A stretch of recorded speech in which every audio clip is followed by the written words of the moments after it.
ရန်ကြန့်သည်ဒိုးလောတိုက်ကြီးအစင်းရဲဆုံးသောဟွမ်နီကျေးရွာတွင်မွေးဖွားခဲ့ပြီးမမျှော်လင့်ပဲအမောဝိညာဉ်များနိုးထလာကထိုအချိန်မှစ၍ခန္ဓာကိုယ်ပိုင်းဆိုင်ရာအထွတ်ထိပ်သို့ရောက်ရှိမိလမ်းစဉ်ပေါ်သို့ရှောက်လန်းခဲ့သည်ထန်းတလုံးအင်ပါယာသည်နေဝင်တရောအချိန်တွင်ရှိနေသည်ကြောက်ဆောင်တစ်ခု၏အစွန်တွင်ဆင်းရဲနွမ်းပါပြီးမျက်နှာဖြောတော့နေသောလူငယ်ရန်ကြန့်သည်ဟောင်းနှွမ်းသောအဝတ်စားများကိုဝတ်ဆင်ထားသည်သူ၏မျက်ခုံးနှစ်ခုကြားရှိနီးရဲသောဒေါင်းလိုက်အမတ်သားသည်တိတာထင်ရှားလာသည်သူသည်မျောလင့်ချပြည့်ဖြင့်နေထွက်ချိန်ကိုကြည့်နေသည်ယနေ့တွင်ဝိညာဉ်နန်းတော်မှတမန်များရောက်ရှိလာပြီးဝိညာဉ်များကိုနိုးထစေမည်ဖြစ်သည်ဤသည်မှာသူ၏ကံကြမ္မာကိုပြောင်းလဲရန်တစ်ခုလေးသောအခွင့်အရေးဖြစ်သည်လွန်ခဲ့သော6နှစ်ကသူသည်ဒိုးလောတိုက်ကြီးသို့ရောက်ရှိခဲ့သည်မိဘများမှာစောစီးစွာဆုံးပါသွားခဲ့ပြီးမိသားစုမှာဆင်းရဲနွမ်းပါးလာသည်လွန်ခဲ့သော3နှစ်တွင်မိဘများယောဂဖြင့်ကွယ်လွန်ခဲ့ရာမိသားစုအခြေအနေမှာပို၍ဆိုးရွားလာခဲ့သည်သူ၏အကိုကြီးရန်ကြောက်သည်အသက်6နှစ်အရွယ်တွင်ထိတ်တန်းဝိညာဉ်နိုးထခဲ့တော်လဲဝိညာဉ်သခင်ဖြစ်လာရန်အခွင့်အရေးကိုဆွန့်လွတ်ခဲ့သည်သူသည်ရန်ကြန့်နှင့်ညီမဖြစ်သူရန်ချန်တို့ကိုကျွေးမွေးဆောင်ရှောက်ရန်နေညမပြတ်ပင်ပန်းကြီးစွာအလုပ်လုပ်ကင်ခဲ့သည်မိဘများထံမ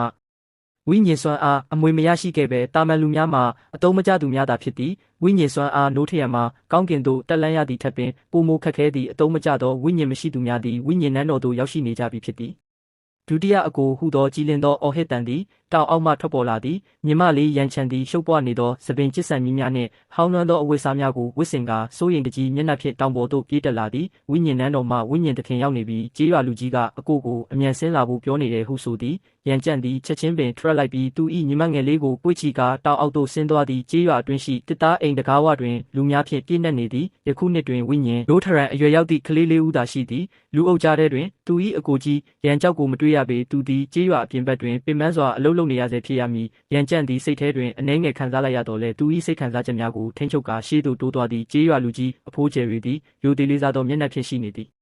သူသည်ဝိယုံနှုတ်ဝတ်ထားသောလူလက်ပိုင်းမျိုးသားကိုဥညွတ်လိုက်သည်သခင်ကြီးစူးယွန်ထောင်းခမရာဒါတွေကတော့ဒီနှစ်ထဲမှာဝိညာဉ်တို့ထားဖို့အစဉ်သင့်ဖြစ်နေတယ်ကျွန်တော်တို့ရွာကကလေးတွေပါပဲဟုဆိုသည်ဝိညာဉ်နန်းတော်မှစူးယွန်ထောင်းသည်အေးဆက်သောမျက်နှာထားဖြင့်ရှိနေသည်ဝေးလံခေါင်ဖျားသောကြေးရွာများကြားရက်ပေါင်းများစွာသွာလာနေခဲ့တော်လဲဝိညာဉ်ဆွမ်းအားရှိသူတဦးများမတွေ့ရှိရသဖြင့်သူသည်အလွန်ပင်ပင်ပန်းနွမ်းနယ်နေပြီဖြစ်သည်သူသည်တက်ပြင်းတစ်ချက်ကိုမတက်တာပဲချလိုက်ပြီးလက်ရန်ပြကအားလုံးကိုတစ်တိုင်းအိမ်အတွင်းသို့ခေါ်ဆောင်သွားသည်ကျမ်းပြင်ပေါ်တွင်ဖြူပွေးသောနိုးထခြင်းကြောက်တုံး6တုံးကိုဝိညာဉ်နိုးထစေမည်ပုံစံအတိုင်းစီထားသည်ရင်းတို့၏ဘေးတွင်မွေးရပါဝိညာဉ်စွမ်းအားကိုစစ်ဆေးရန်ကြည်လင်သောဖန်လုံးတစ်လုံးကိုချထားသည်ဒီပုံစံထဲမှာဝင်ရက်ပါဘာပဲဖြစ်လာမထိတ်လန့်ပါနဲ့ဟုသူကဆိုသည်မင်းရဲ့ညာဘက်လက်ကိုဆန့်ထုတ်လိုက်ပါဟုစူးယွန်ထောင်းကတိုးတိုးလေးအော်ဟစ်လိုက်ပြီးနောက်သူ၏ခန္ဓာကိုယ်အတွင်းရှိဝိညာဉ်စွမ်းအားကိုနှိုးဆွလိုက်သည်သူ၏ခြေထောက်အောက်တွင်အဖြူရောင်နှင့်အဝါရောင်ညင်ကွင်းနှစ်ကွင်းပေါ်လာသည်စူးယွန်ထောင်း၏ခန္ဓာကိုယ်သည်ကြီးထွားလာပြီးသူ၏အရေပြားပေါ်တွင်မိခိုးရောင်အမွေးမြင်များဖုံးလွှမ်းသွားသည်သူ၏မျက်နှာသည်လည်းကြောက်မက်ဖွယ်ကောင်းသောဝန်းပလွေတကောင်ကဲ့သို့ဖြစ်သွားသည်တာရဲဝိညာဉ်၏ပြင်းထန်သောဖိအားများသည်အခန်းတွင်သို့ချက်ချင်းပြန့်နှံ့သွားသည်အင်းသည်ကြက်ရှိသောကလေး3ဦးကိုကြောက်လန့်တုန်လှုပ်သွားစေသည်မကြောက်ပါနဲ့ဒါကငါရဲ့တာရဲဝိညာဉ်ဖြစ်တဲ့တကိုယ်တော်ဝန်ပလွေပူးကပ်လာတာပါဟုဆိုသည်နောက်ပိုင်းမှာမင်းတို့ရဲ့တာရဲဝိညာဉ်တွေနိုးထလာတဲ့အခါမှာလည်းဒီလိုပဲဖြစ်မှာပါဟုရိုးရှင်းစွာရှင်းပြပြီးနောက်စူးယွန်ထောင်းသည်သူ၏လက်ကိုမြောက်ကာနိုးထခြင်းပုံစံကိုစတင်လိုက်သည်ပထမဆုံးကလေး၏ဝိညာဉ်မှာတစဉ်ဖြစ်ပြီးငွေရပါဝိညာဉ်စွမ်းအားမရှိသောအတုံးမကျသည့်ဝိညာဉ်ဖြစ်သည်ဒုတိယမြောက်ကလေး၏ဝိညာဉ်မှာပေါက်တူးဖြစ်ပြီးငွေရပါဝိညာဉ်စွမ်းအားမရှိသောအတုံးမကျသည့်ဝိညာဉ်ဖြစ်သည်တတိယမြောက်ကလေး၏ဝိညာဉ်မှာဓာမဖြစ်ပြီးအောက်တန်းစားကရိယာဝိညာဉ်တစ်ခုဖြစ်တော်လဲဝိညာဉ်စွမ်းအားအစအနတ်များမရှိပေ3ဦးဆက်တိုက်ကြာရှုံးသွားသဖြင့်စူးယွန်ထောင်းသည်လုံးဝစိတ်ပြတ်သွားသည်နှစ်ကုံစုချင်းငွေရရှိရန်မှာလဲမျှော်လင့်ချက်မရှိတော့သလိုပင်ဖြစ်နေသည်သူသည်နောက်ဆုံးကလေးကိုစိတ်မဝင်စားတကယ်သို့ကြည့်လိုက်သည်သူသည်မမြည်သည့်မျှော်လင့်ချက်ကြီးမားမှမထားဘဲကလေးကိုပုံစံအတွင်းသို့ဝင်ရန်လက်ဟန်ပြလိုက်သည်ရန်ကြန့်သည်နိုးထခြင်းပုံစံအတွင်းသို့ခြေလန်းလိုက်ပြီးအသက်ကိုပြင်းပြင်းရှူကာစိတ်ထဲတွင်တိတ်တဆိတ်ဆူတောင်းနေသည်ဝိညာဉ်စွမ်းအားရရှိမိအခွင့်အရေးကိုသာသူမျှော်လင့်နေသည်စူးယွန်ထောင်းသည်သူ၏ကြံရှိနေသောဝိညာဉ်စွမ်းအားများကိုပုံစံအတွင်းသို့ထည့်သွင်းလိုက်သည်နိုးထခြင်းကြောက်တုံး6တုံးသည်ရွှေရောင်အလင်းတန်းများဖြင့်ချက်ချင်းတောက်ပလာသည်ထိုတောက်ပသောအလင်းတန်းများသည်ကောင်းကင်ထိုးတက်သွားသည်ကျေပြန့်ပြီးနှွေးထွေးသောဝိညာဉ်စွမ်းအားစီးကြောင်းသည်ရန်ကြန့်ကိုချက်ချင်းပင်လွှမ်းခြုံသွားပြီးရခင်ကနိုးထခဲ့မှုများထက်များစွာတာလွန်နေသည်ရန်ကြန့်သည်တကိုယ်လုံးတက်တောင့်တက်တာဖြစ်သွားသည်ကိုခံစားလိုက်ရသည်ဝိညာဉ်စွမ်းအားများသည်သူ၏တွေးကြုံများအတွင်းသို့စီးဝင်သွားသည်သူ၏လက်နှစ်ဖက်စလုံးတွင်စွမ်းအားနှစ်ခုသည်တပြိုင်နက်တည်းအရှိန်ဟုန်ဖြင့်ထွက်ပေါ်လာသည်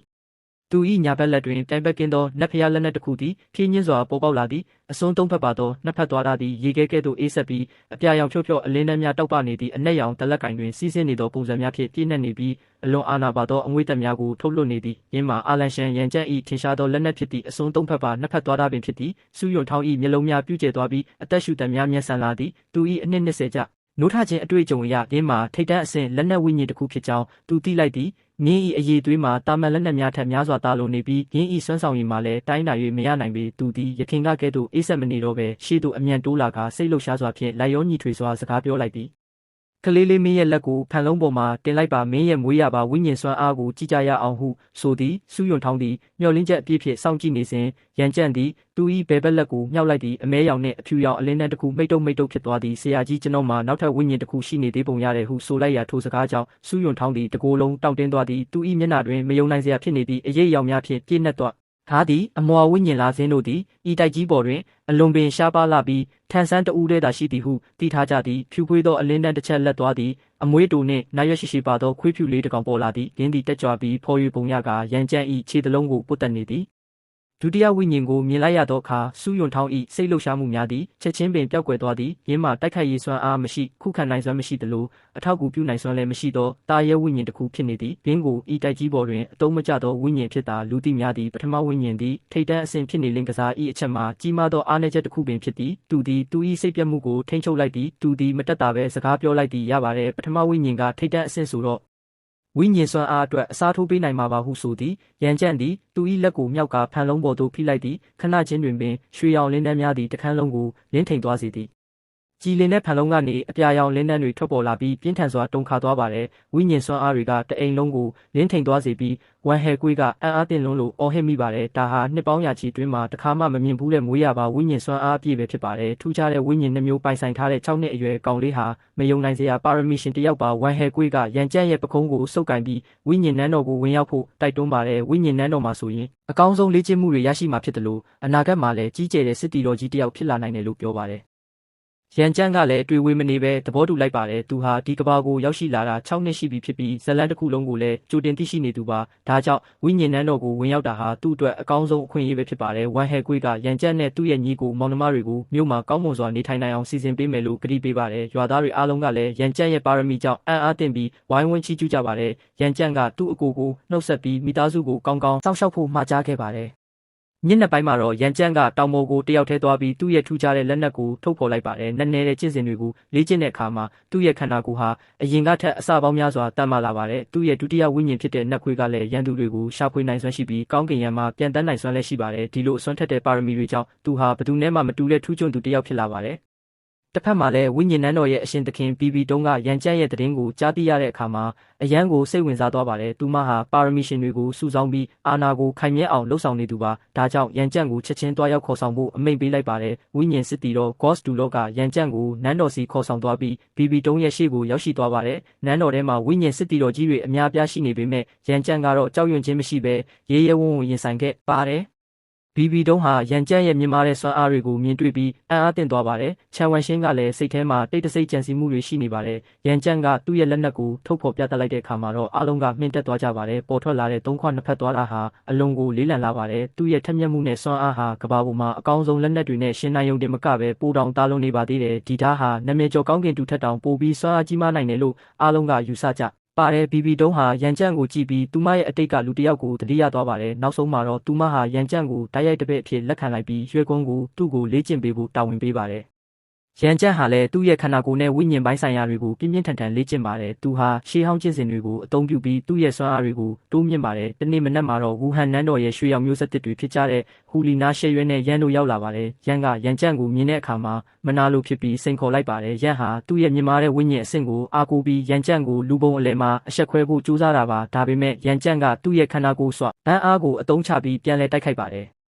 ရန်ကြန့်ရဲ့တိုက်ခိုက်မှုတွေကပြင်းထန်လွန်းတာကြောင့်ရန်ဟာအလွယ်တကူပဲရှုံးနိမ့်သွားပါတယ်။ရန်ကရှုံးနိမ့်သွားတဲ့အတွက်ဒေါသတကြီးနဲ့စီကန်းတွေကိုချိုးဖောက်ပြီးဝိညာဉ်ကွင်းတွေကိုထုတ်သုံးလိုက်ပါတယ်။ဟူလီနာနဲ့ရှဲရွဲတို့ကဒါကိုတားဆီးလိုက်ပြီးရန်ကိုပြစ်တင်ဝေဖန်ပါတယ်။ရန်ကြန့်ကတော့ဒီတိုက်ပွဲကနေသူ့ရဲ့လိုအပ်ချက်တွေကိုသိရှိသွားပြီးပုံမစူးစမ်းဖို့ဆုံးဖြတ်ပါတယ်။သူကဝိညာဉ်စာကြည့်တိုက်ကိုသွားပြီးသူ့အတွက်အကောင်းဆုံးဝိညာဉ်ကွင်းကိုရှာဖွေပါတယ်။ရွှေကွန်းကရန်ကြန့်ရဲ့တိုးတက်မှုကိုကြဘီဘီတုံးကိုသတင်းပို့ပါတယ်ဘီဘီတုံးကတော့တခြားကိုင်းကြီးတွေဖြစ်တဲ့ခုနှစ်သွဲကြောက်မြက်ကိုင်းနဲ့နဂါးကိုင်းတို့ရဲ့လှုပ်ရှားမှုကိုစိုးရိမ်နေပါတယ်သူမကရန်ကြန့်ကိုတေချာစောင့်ကြည့်ဖို့နဲ့ဘသူ့ကိုမှအနှောက်အယှက်မပေးစေဖို့အမိန့်ပေးလိုက်ပါတယ်အခြေအနေတွေကပုံမရှုပ်ထွေးလာပါတော့တယ်ဓားသွားရဲ့ဆူရှားတဲ့အရှိန်အဝါကဟင်းလင်းပြင်ကိုဖျက်တောက်တော့မဲ့အတိုင်းပါပဲရန်ကြန့်ဟာတော်ဝင်ရန်တပ်ဖွဲ့ဝင်ရန်ကြန့်နဲ့ရင်ဆိုင်နေရပြီးသူ့ရဲ့ခွန်အားကတကယ်ကိုမယုံနိုင်စရာပါပဲရန်ကြန့်ရဲ့တိုက်ခိုက်မှုတွေကမြန်ဆန်လွန်းတာကြောင့်ရန်ကြန့်ဟာခုခံဖို့တောင်ခက်ခဲနေပါတယ်နောက်ဆုံးမှာတော့ရန်ကြန့်ကိုအနိုင်ယူနိုင်ခဲ့ပြီးသူ့ရဲ့ရုပ်ပိုင်းဆိုင်ရာအစွမ်းကလူတိုင်းကိုမှင်သက်သွားစေပါတယ်ဘီဘီတုံးကရန်ကြန့်ရဲ့အမခန်းစွမ်းဆောင်ရည်ကိုကြည့်ပြီးသူ့ရဲ့ကြီးထွားမှုနှုန်းကပါရမီရှင် အားလုံးရဲ့အသိဉာဏ်ထက်ကျော်လွန်နေတယ်လို့မှတ်ချက်ပြုခဲ့ပါတယ်။အသက်6နှစ်အရွယ်မှာတင်ဒီလောက်ထိအစွမ်းထက်နေတာဟာ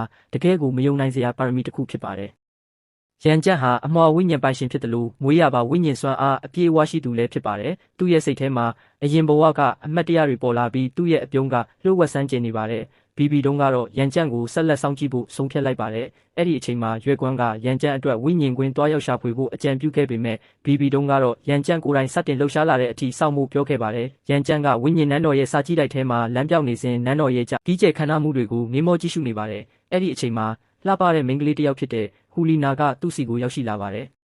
ဟူလီနာကရန်ကျန့်ကိုကူညီဖို့ကမ်းလှမ်းခဲ့ပြီးသူတို့နှစ်ယောက်သုံးထပ်ရှိတဲ့ကြီးကျယ်ခမ်းနားတဲ့စာကြည့်တိုက်ကိုအတူတူသွားခဲ့ကြပါတယ်။ရန်ကျန့်ကသူ့ရဲ့နာမည်နဲ့ပါရမီအကြောင်းတွေကိုပြောပြတဲ့အခါဟူလီနာကအလွန်အံ့အားသင့်သွားခဲ့ပါတယ်။သူတို့စာကြည့်တိုက်ကိုရောက်တဲ့အခါရန်ကျန့်ကသူ့ရဲ့ဓာတ်အတွက်အသင့်တော်ဆုံးဝိညာဉ်ကွင်းကိုစတင်ရှာဖွေပါတယ်။သူဟာစာအုပ်တွေကိုအမြန်ဖတ်ရှုပြီးအားကောင်းတဲ့ဝိညာဉ်သားရဲတွေရဲ့အချက်လက်တွေကိုလေ့လာခဲ့ပါတယ်။ရန်ကျန့်ကတိုက်တန်မြောက်ဝင်ကြီးရဲ့အင်အားကိုအဓိကထားရွေးချယ်ခဲ့ဒါဟာသူ့ရဲ့ဓာတ်သွားအတွက်အကောင်းဆုံးဖြစ်မယ်လို့ယုံကြည်နေပါတယ်။ရန်ကျန့်ရဲ့မျက်လုံးတွေထဲမှာယုံကြည်မှုတွေပြည့်နေနေပြီးသူဟာပထမဆုံးဝိညာဉ်ကွင်းကိုရရှိဖို့အတွက်အသင့်ဖြစ်နေပါပြီ။ဒါဟာရန်ကျန့်ရဲ့အောင်မြင်မှုခရီးစဉ်ရဲ့အစပဲဖြစ်ပါတယ်။